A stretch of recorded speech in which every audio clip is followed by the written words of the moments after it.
ఏది అయినా ట్రై చెయ్యి ఆచి చికెన్ మసాలా. ఆచి చికెన్ మసాలా. బీఆర్ఎస్ పార్టీ వ్యవస్థాపక అధ్యక్షులు గారి నేతృత్వంలో జీవన్ రెడ్డి గారి చేరిక సందర్భంలో ప్రజా ఆశీర్వాద సభ అని పెద్ద ఎత్తున అని చెప్పి ఒక చిన్న గ్రౌండ్లో పెట్టింది.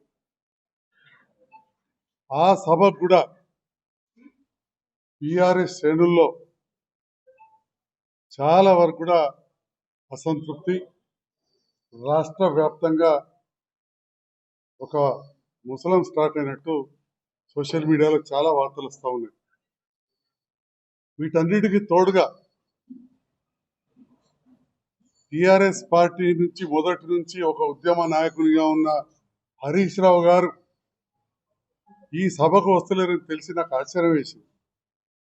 ఎందుకంటే బీఆర్ఎస్లో లేకముందు నుంచి కూడా ఉద్యమ కాలంలో బీర్పూర్ కావచ్చు, పట్టణంలో కావచ్చు, ఎప్పుడు కూడా వారు వచ్చారు. అంటే జీవన్ రెడ్డి గారు ఈరోజు చేరుతున్న విషయాన్ని రాష్ట్రంలోని ఎంతోమంది బీఆర్ఎస్ నాయకులు, ముఖ్యంగా ఉద్యమకారులు, ఇక్కడ వాళ్ళ మనోభావాలు దెబ్బతిన్నాయి. అసలు తెలంగాణ ఎందుకు అభివృద్ధి చాలన్న వ్యక్తి జీవన్ రెడ్డి గారు. తెలంగాణ ఎందుకు అభివృద్ధి కావాలి చాలు అని చెప్పి ఆ రోజు రాజశేఖర రెడ్డి గారు అన్న వ్యక్తి జీవన్ రెడ్డి గారు. జగిత్యాల ప్రాంతంలో టిఆర్ఎస్ పార్టీని అసలు ఎదగకుండా చేసి అనగదొక్కి ఉద్యమకారులను ఎన్నో రకాలుగా కష్టాలు పెడితే కౌన్సిలర్లకు పోటీ చేయడానికి కూడా ఎవరు రాలేదండి 2014లో. It's a fact. ఎంపీటీసీ అభ్యర్థులు సగం ప్లేసులలో లేరు. It's a fact. ఎందుకు? ఆనాడు జీవన్ రెడ్డి గారి ఒత్తిడి, ఇంకేమన్నా అనుకోవచ్చు. అలాంటి జీవన్ రెడ్డి గారు కాంగ్రెస్లోకి వస్తున్నట్టే, కాంగ్రెస్ నుంచి బీఆర్ఎస్లోకి వస్తుంటే ఒక ఉద్యమ నాయకుడైన హరీష్ రావు గారు స్వాగతించడానికి, అది కేటీఆర్ గారు ఇంటికెళ్ళి తీసుకొస్తే జగిత్యాల వచ్చినట్టు నాకు కొంత సమాచారం.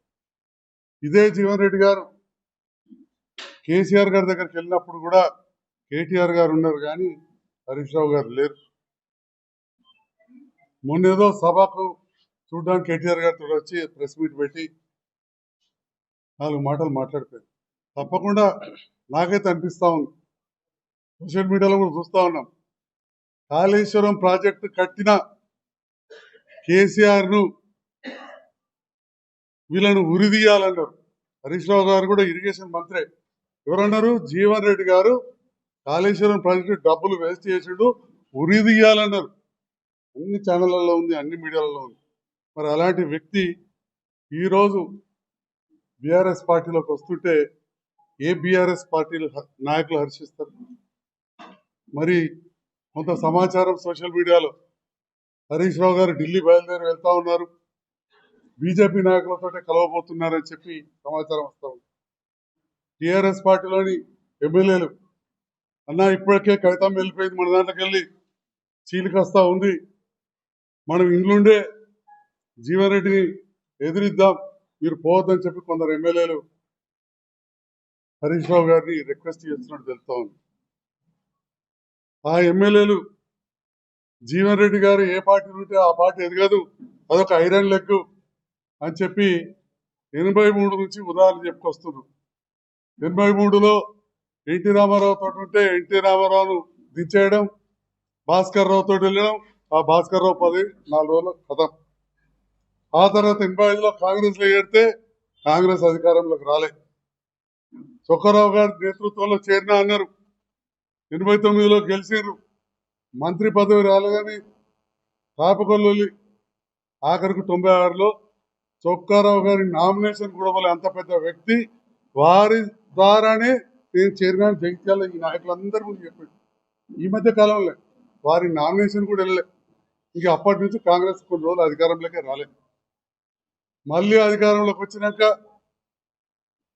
ఇక వారు ఉన్నారు. ఆ 5 ఏళ్లలో బై ఎలక్షన్లు, ఆ తర్వాత కాంగ్రెస్ పార్టీ బొటాబొటిగా వచ్చింది. రాజశేఖర రెడ్డి గారు పరలోకానికి వెళ్ళిపోయారు వీరితో కలిపి. ఇక 14 నుండి కాంగ్రెస్లో ఉంటే ఈ ఐరన్ లెగ్ ఉండదని చెప్పి ఆ కాంగ్రెస్లో కూడా రాలే. ఆ మాట టీఆర్ఎస్ నాయకులు మాట్లాడుతున్న సోషల్ మీడియాలో వచ్చింది. మరి ఇప్పుడు ఈ ఐరన్ లెగ్ జీవన్ రెడ్డి గారు బీఆర్ఎస్ లకు వస్తే మనుగడ ఏముంటది అని చెప్పి చాలా పెద్ద ఎత్తున చర్చ జరుగుతుంది. ఎందుకంటే కాళేశ్వరం ప్రాజెక్టు కట్టినందుకు ఉరిదీయాల కేసీఆర్ ను హరీష్ రావు అన్న వ్యక్తి ఈ రోజు పెద్ద ఎత్తున వారిని స్వాగతించి చేర్చుకునే ఆలోచన ఉన్నప్పుడు ఉద్యమకారులు సహజంగా ఆలోచన రావడం తప్పలేదు. ఎందుకంటే ఖచ్చితంగా తెలంగాణ ఎందుకు అభివృద్ధి ఉంటే చాలని ఈ మాట కేసీఆర్ గారు ఇలా అన్నాడు అని చెప్పి కూడా జగిత్యాల సభలో చెప్పారు. అలాంటి జీవన్ రెడ్డి మీకు అవసరమా అని కూడా అడిగారు. మళ్ళీ అలాంటి జీవన్ రెడ్డి గారిని ఈరోజు చేర్చుకోవడం అనేది ఎంతవరకు సమంజసం అని చెప్పి నేను ఈ మీడియా ద్వారా నాకు తెలిసిన కొంత సమాచారాన్ని మీతో షేర్ చేసుకుంటున్నా. ఎందుకంటే ఈరోజు మేడిగడ్డలో ముఖ్యమంత్రి గారి సభ కూడా ఉంది. కాళేశ్వరం పునరుద్ధరించాలనే ఆలోచన ఇవ్వాలనేది కాదు, అది కూలిపోయిన తెల్లారటి నుండి కూడా ఎన్డీఎస్సీ కమిటీ వేసి ఉత్తమ్ కుమార్ రెడ్డి గారు, ముఖ్యంగా గౌరవ ముఖ్యమంత్రి గారు శ్రీ రేవంత్ రెడ్డి గారు ఆనాటి నుండి కూడా ఆలోచన చేస్తున్నారు. నేను ఒక విషయాన్ని మీతో షేర్ చేస్తా ఉన్నా. అనుకోవచ్చు నేను కూడా రెండవసారి గెలిచిన ఎమ్మెల్యేను, పక్కా రాజకీయ కుటుంబం నుంచి వచ్చినని. జగిత్యాల ప్రాంతంలో కాలువలు తవ్వినప్పుడు కాలువల మంత్రి, వ్యవసాయ మంత్రిగా ఉన్న వారి మనమనే. అటువంటి అప్పుడు నాకు కూడా నీళ్ళ మీద అవగాహన ఉంటుంది. ఎంత ఉంటుందంటే ఎంత మంత్రులు ఉన్నా వీళ్ళున్నా రాయకల్లో నీటి కడకట ఉండేది తప్పట్రండి.